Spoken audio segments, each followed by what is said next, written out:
ကဲဒီနေ့ကတော့ flight machine မှာလူတို့များများတတိမပြုတ်မိပဲနဲ့အနေရရှိနိုင်တဲ့အရာလေးတွေတုံနေတွေ့ရလို့ကျွန်တော် sharing လေးလုပ်ပြီးမှဖြစ်ပါတယ်အေးစစ်စစ်ပဲပေါ်ပါပဲဒီလိုမျိုးလေးစောနေရလူတို့များများတွေ့ရတယ်ဝိတ်ပေါ်နေတဲ့အချိန်ကဒါအကြောင်းမရှိဘူးเนาะတကယ်လို့ကိုက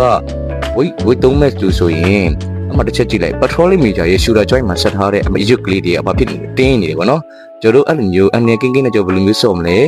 ခန္ဓာကိုယ်တစ်ပတ်ချင်းစီယူမယ်ပြီးဝိုင်း body frame ကိုချမယ်ရင်မကိုဖွင့်ထားမယ်ပြီးရင် tension မိအောင် muscle tension မိအောင်ကျွန်တော် AC ပဲစောမှာဖြစ်ပါတယ်